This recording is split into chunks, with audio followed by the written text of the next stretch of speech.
बहुत समय पहले की बात है। एक घने जंगल के पास दो राजाओं के बीच घमासान युद्ध छिड़ गया। तलवारें चली, घोड़े दौड़े और सेनाएं टकराईं।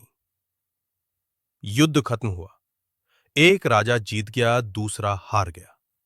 सेनाएं अपने नगरों को लौट गईं, लेकिन एक ढोल वहीं मैदान में रह गया।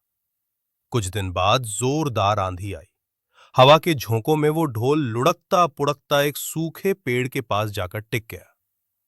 पेड़ की सूखी टहनियां ढोल से टकराने लगी और तभी जंगल में गूंजने लगी एक रहस्यमयी आवाज। ढमा ढम, ढमा ढम। उसी जंगल में एक सियार घूम रहा था। उसने ये अजीब आवाज सुनी और डर से कांप उठा। वो सोचने लगा, ये कैसा जानवर है जो ढमाढम बोलता है। फिर एक दिन एक छोटी सी गिलहरी पेड़ से कूदकर ढोल पर जा बैठी।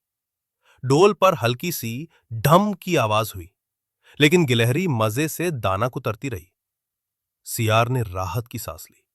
ओह, ये कोई खतरनाक जानवर नहीं है, अब मुझे डरने की जरूरत नहीं। सियार धीरे धीरे ढोल के पास गया, उसे सूंघा। तभी हवा चली और टहनियां फिर टकराईं। ढम! सियार डर के मारे उछल पड़ा और बोला, इस खोल के अंदर जरूर कोई मोटा ताजा जीव छिपा है। अपनी मान में जाकर वो चिल्लाया, ओ सियारी, दावत के लिए तैयार हो जा, एक मोटे शिकार का पता लगाकर आया हूं। सियारी बोली, तो उसे पकड़कर क्यों नहीं लाए? सियार ने जवाब दिया, मैं तेरी तरह मूर्ख नहीं। वो दो दरवाजों वाले खोल में है, एक तरफ से पकड़ता तो दूसरी ओर से भाग जाता। चांद निकलते ही दोनों चुपचाप ढोल के पास पहुंचे। तभी फिर से हवा चली, ढम ढम। सियार ने सियारी से कहा, सुनी उसकी आवाज? सोच, जिसकी बोली ऐसी भारी है वो खुद कितना मोटा होगा। दोनों ने ढोल के दोनों तरफ बैठकर उसके चमड़े को दांतों से काटना शुरू किया। होशियार रहना, एक साथ हाथ डालना, सियार बोला। और फिर दोनों ने ढोल के भीतर हाथ डाले, लेकिन ढोल के अंदर कुछ नहीं था, बस एक दूसरे का हाथ।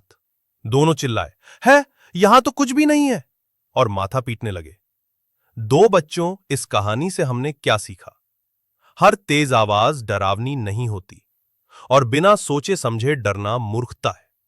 हमें हमेशा सच्चाई जानने की कोशिश करनी चाहिए।